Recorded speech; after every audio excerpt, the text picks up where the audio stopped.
श्रीराम. सर्व श्रोत्यांना प्रेमपूर्वक नमस्कार. श्रोते हो, आपण स्वामी विद्यानंद यांच्या भावार्थ रामायण संक्षिप्त या ग्रंथाच्या आधारे निर्माण झालेला मला भावलेले भावार्थ रामायण अर्थात आत्मपरायण हा ग्रंथ आपण पाहत आहोत. आज युद्धकांडातील अध्याय 72वा त्रिजटेचे दर्शन या अध्यायातील राहिलेला भाग म्हणजे साधकाच्या दृष्टीने पाहू यामधीलही राहिलेला भाग आज आपण पाहणार आहोत. ओम श्रीराम. अध्याय 72वा त्रिजटेचे दर्शन, साधकाच्या दृष्टीने पाहू यामधील राहिलेला भाग. आता ही त्रिजटा म्हणजे आपणच किंवा साधकच आहे असे समजूया. तर या साधकातील त्रिगुणही असेच कार्य करतात.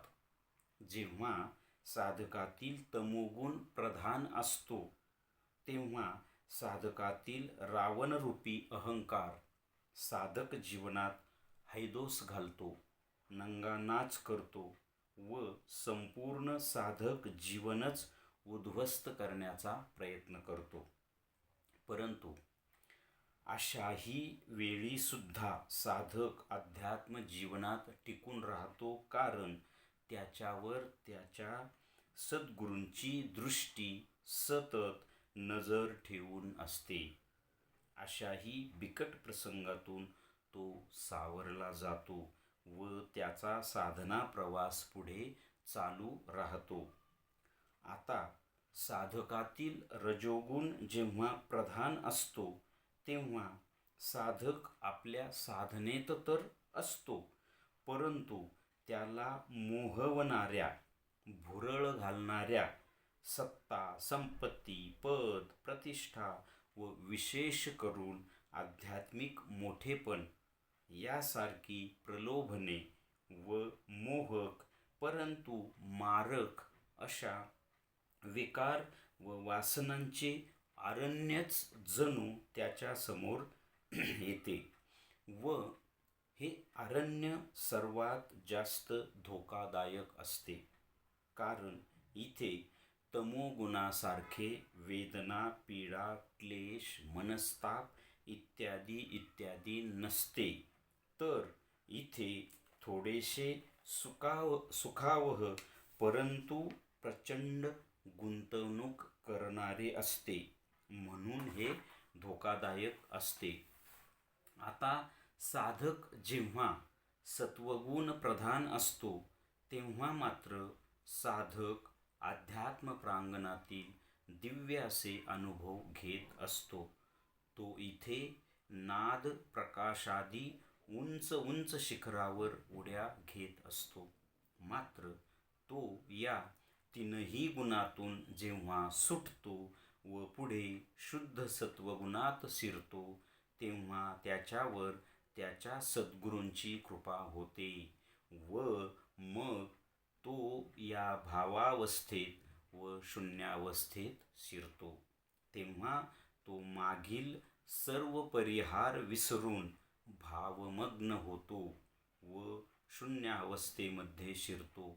परंतु याही पुढे खूप मोठा अध्यात्म प्रवास करायचा असतो, तो म्हणजे निशून्य, महाशून्य, ब्रह्म, परब्रह्म हा होय.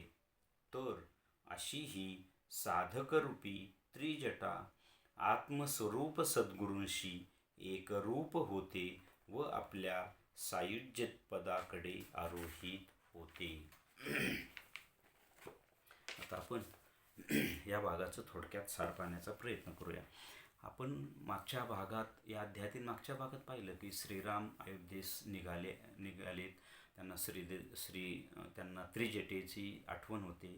तिला बोलवण्यात येतं. श्रीरामांना साष्टांग नमस्कार घालते आणि त्यामध्ये ती भावावस्थेत आणि शून्यावस्थेत शिरते. त्याला धरूनच आपण साधकाच्या दृष्टीने पण पाहिलं की साधकाला त्रिपुटीच्या पलीकडे गेल्याशिवाय ही भावावस्था किंवा ही शून्यावस्था प्राप्त होत नाही. त्याचा उहापोह आपण मागच्या भागात केलेलंच आहे. यामध्ये आता इथे असं म्हटलं की त्रिजटा म्हणजे आपणच किंवा साधकच आहे असे समजूया. म्हणजे आपणच त्रिजटा आहोत. आपल्याच ठिकाणी ही सगळे त्रि आहेत.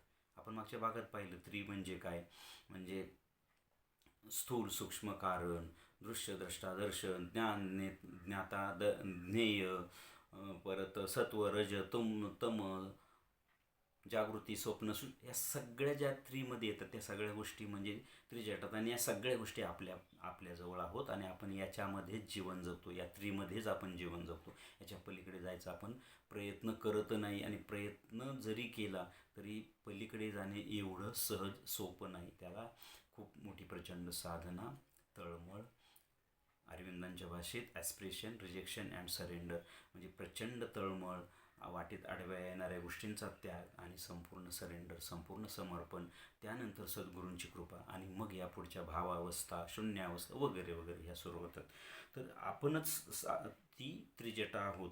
आणि इथे फक्त आता त्या त्रिपुटीपैकी फक्त गुणांचीच त्रिपुटी आपण इथे पाहतोय. हेच इथे फक्त बाकीच्या त्रिपुटींचं आपण मागच्या भागात बऱ्यापैकी केले. आता इथे त्रिगुणांच्या विषयी तर त्याच विषयी फक्त मांडले.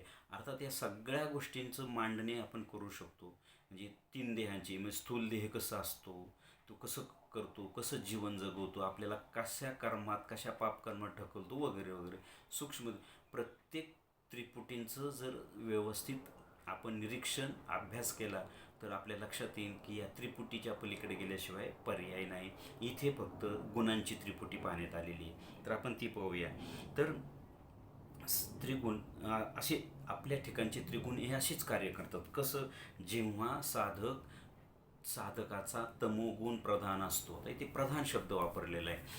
प्रधान म्हणजे नीट पहा, काही लोक त्यांचं जीवन 80 ते 90% तमोगुणात जगतात. अगदी त्यांच्या पूर्वपुण्याईंनी त्यांना सद्गुरू मिळालेले असले, साधना करत असले तरीही त्यांचं जीवन जास्तीत जास्त प्रमाणात हे तमोगुणात जगलं जातं. त्याला इथे तमोगुण प्रधान म्हटले. आणि तमोगुण प्रधान असल्यावर काय होतं, तर तमोगुण प्रधान असेल तेव्हा साधकातील रावणरूपी अहंकार, आपण रावणाला अहंकार म्हटलेले आहे किंवा अहंकाराला आपण रावण म्हटले, तर तो रावणरूपी अहंकार साधक जीवनात हैदोस घालतो. हैदोस म्हणजे धुमाकूळ घालतो, नंगानाच करतो. संपूर्ण साधक जीवन उद्ध्वस्त करून देण्याचा प्रयत्न करतो. आता याची किती उदाहरणं आपण सांगितली पाहिजे. समजा मला सद्गुरू प्राप्त आहेत, मी साधना करतोय, परंतु माझ्या जीवनात प्रचंड गोष्टी घडत राहतात सगळ्या चुकीच्या, आणि मीही तसंच जगतो. म्हणजे षड्रिपूंच्या आहारी जातो, पाप कर्म करतो, लोभ मोह जे काय, याला धरून इथे हैदोष आणि नंगाना शब्द वापरलेला आहे. याचं विश्लेषण तुम्ही तुमच्या स्तरावरून करा. तर मात्र असं घडत असताना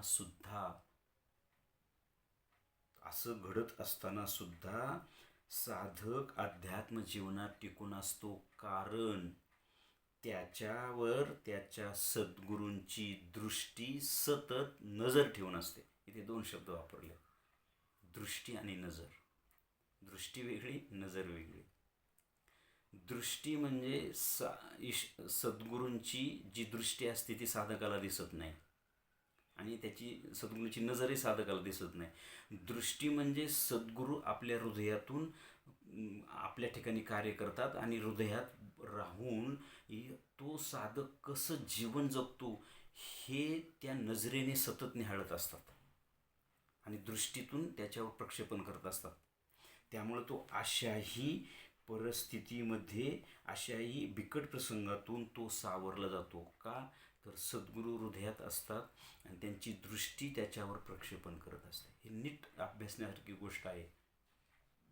यावर नुसत्या गप्पा मारून बोलण्यात काहीही अर्थ नाही. हे ज्याचं त्याने अनुभवलं पाहिजे की मज हृदयी सद्गुरू, जेने तारिलो हा संसार पुरू, म्हणून विशेष अत्यादुर विवेकावरी. माझे सद्गुरू माझ्या हृदयात स्थित असतात. मात्र इथे दोन गोष्टी महत्त्वाच्या आहेत. त्याचे सद्गुरू हे आत्मसाक्षात्कारी असले पाहिजेत, तरच ते हे पुढचं कार्य करू शकतात. अन्यथा नाही. सामान्य गुरुचं हे कार्य नाही, ते साधकाच्या हृदयात असूच शकत नाहीत. मात्र साधकाने तरीही भावना केली की माझे सद्गुरू माझ्या हृदयात आहे, आणि त्याचे सद्गुरू त्या पात्रचे जरी नसले तरीही ते वायाला जात नाही. ईश्वर तिथे कार्य करतो. म्हणून आपण आपलं काम निष्ठा, विश्वास, श्रद्धा, तळमळ, समर्पण, आणि मग ईश्वर सद्गुरू होतो. आणि त्याला त्याही प्रसंग, म्हणजे त्या साधकाकडून वाईट गोष्टी घडल्या, न करू नये अशा गोष्टी घडल्या. आता त्याचं आपण जगतामध्ये सगळी उदाहरणं पाहतोय. आणि हे जी आपण बोलतोय ना, हे साधकासाठी बोलतोय, सामान्य लोकांसाठी नव्हे. त्यांच्यातला तमोगुण तर मग तुम्ही पहा बाहेर काय नंगानात चाललेला आहे, त्यांच्यासाठी नाही आहे, हे साधकासाठी. पण साधकातला सुद्धा तमोगुण प्रधान असताना त्या साधकाला इतका नंगानाच हायदोस त्याच्या जीवनामध्ये, काम, क्रोध, लोभ, मोह अक्षरशः त्याचे वाघोडे फाडतात तो अक्षरशः. तर ह्या मात्र सद्गुरू हृदयात असले, त्याचा विश्वास असेल, तर सद्गुरू तिथं ते कार्य करतात आणि त्याला त्यातूनही बाहेर काढून पुढे घेतात. पुढे मग मग एक दुसऱ्या साधकाचा किंवा त्या साधकाचा जेव्हा तमोगुण प्रधान सौम्य होऊन रजोगुण जेव्हा प्रधान असतो, तेव्हा काय घडतं, तेव्हा त्या साधनात, तर तो रजोगुण जेव्हा प्रधान असतो तेव्हा तो साधक साधनेत तर असतोच, परंतु इथे खूप धोकादायक सांगितले, परंतु मोहवणाऱ्या, भुरळ घालणाऱ्या, म्हणजेच सत्ता, संपत्ती, पद, प्रतिष्ठा, विशेष करून आध्यात्मिक मोठेपण, हा रजोगुण आहे. रजोगुणाला फक्त मोठेपण लागतं, सत्ता लागते, संपत्ती लागते, प्रतिष्ठा लागते. आपण साधनेत आहोत, आपण सद्गुरूने आपल्याला साधना दिली, आपण भक्ती करतो, पण तिथेही आपल्याला मोठेपण लागतं. म्हणजे मी कीर्तनकार, मी प्रवचनकार, मी ज्ञानी, मी लोकांना सांगतो, मार्गदर्शन करतो, हा अतिशय गुंतवणारा अहंकार असतो, हा धोकादायक असतो. त्यासाठीच त्यांनी शब्द की आध्यात्मिक मोठेपण यासारखी प्रलोभने मोहक परंतु मारक अशा विकार व वासना, त्यातूनच विकार आणि वासना निर्माण होतात, त्या मोहक असतात. म्हणजे आता काय बोलावं की झाकपाक कपडे घालून, अगदी भगवी वस्त्रे घालून सुद्धा ह्या घटना घडतात. कारण बाहेरून वस्त्र घातलेली असतात, बाहेरून आपण हे सगळं प्रदर्शन करतो, पण अंतरंगातून शुद्धी झाली नसते, अंतरंगातून रजोगुण धुमसत असतो, त्याला हे सगळं हवं असतं. आणि हे सगळं इतकं धोकादायक असतं, तमोगुणापेक्षा धोकादायक असतं. इथे हे सांगितले काय, इथे तमोगुणासारखे वेदना, पीडा, क्लेश, मनस्ताप इत्यादी इत्यादी नसतात. तमोगुणात तरी हे भोगावं लागतं, पण इथे काय असतं, तर इथे थोडेसे सुखावं परंतु प्रचंड गुंतवणूक करणारे असते, म्हणून हे फार धोकादायक असतं. याच्यासाठी खूप उदाहरणे पाठीमागे तुम्ही आपण शोधा तुम्ही उदाहरणे. विश्वामित्रांसारखे फसलेत, इतकं हे. म्हणून ज्याचा रजोगुण तिथे हे तिन्ही गुण सोबत असतात, परंतु एक जास्त स्ट्रॉंग असतो, जास्त प्रबळ असतो, त्यालाच प्रधान शब्द वापरला आहे. मग रजोगुण प्रधान असेल तर या साधक मोहक असतं, म्हणजे त्याच्याकडे पैसा असतो, सत्ता असते, संपत्ती असते, साधना असते, सद्गुरू असतात, पण ते सगळं त्याला तिथंच गोल गोल फिरून गुंतवतात. आणि याच्याही पुढे जाऊन मग त्या साधकाचा जर सत्वगुण प्रधान असेल, तर तेव्हा मात्र साधक अध्यात्म प्रांगणातील दिव्य असे अनुभव घेत असतो. सत्वगुण जेव्हा, म्हणजे तो साधक सत्वगुणी असतो, मग तो त्याच्याकडे सगळ्या गोष्टी येतात. मग त्याला साधनेची तळमळ, सद्गुरू, प्रचंड श्रद्धा, विवेक, ज्ञान, ह्या सगळ्या गोष्टी मिळतात. त्याचं जगणं, वागणं, राहणं, ह्या सगळ्या गोष्टी एका वेगळ्या सत्याच्या सत्वगुणाच्या स्तरावरून त्याच्यावरून घडतात. आणि मग त्याला तिथे दिव्य असे अनुभव त्याला पाहायला मिळतात. तो नाद, अनाहत नाद, प्रकाश, सुगंध, कंपन या अशा अनुभवांच्या उंच उंच शिखरावर उड्या घेतो. मात्र ह्यानेही आत्मसाक्षात्कार होत नाही. यासाठी तेव्हा या 3 गुणातनही जेव्हा सुटतो आणि पुढे शुद्ध सत्वगुणात शिरतो, तेव्हा त्याला सद्गुरूंची खरी गुरुकृपा मिळते आणि मग तो भावावस्थेत आणि शून्यावस्थेत शिरतो. मग हे सगळं संपून जातं. एकदा भावावस्थेत शिरला, भावात शिरला म्हणजे तो सगुणातून शिरतो, निर्गुणातून शून्य अवस्थेत, सगुणातून भावावस्थेत, दोन्ही फायदेशीर आहे. भावावस्थेत शिरला म्हणजे तो त्या ईश्वराच्या अवस्थेत शिरतो. तो जो कुठल्या भावात तो दास्य, कुठल्या जो ज्या भावात तो शिरला असेल ना, तो ईश्वराचे भाव असतात त्यात तो शिरतो. मग तिथे हे त्रिगुण निघून गेलेले असतात. त्याच्यावर त्या त्रिगुणांचं, ह्या त्रिपुटीचं कार्य संपून जातं. आणि शून्य अवस्थेत शिरल्यावर तर मग मग पुढे मग त्यांनी सांगितले की तेवढ्याने भागत नाही, मग पुढे शून्य, महाशून्य, ब्रह्म, पर या स्टेप आहेत. मात्र शून्य अवस्थेत शिरला ना तो, की मग त्याला आत्मसाक्षात्कार, आत्म्याच्या प्रांगणात त्याचं जीवनाचा एक वेगळा दर्जा निर्माण होतो. ते खरं जीवन. तिथून पुढं खरा आध्यात्मिक प्रवास सुरू झाला. हेच याचं सार असेल, असावं असं मला वाटतं. श्रीराम अर्पणमस्तु. हरिओम तत्सत. ब्रह्म अर्पणमस्तु.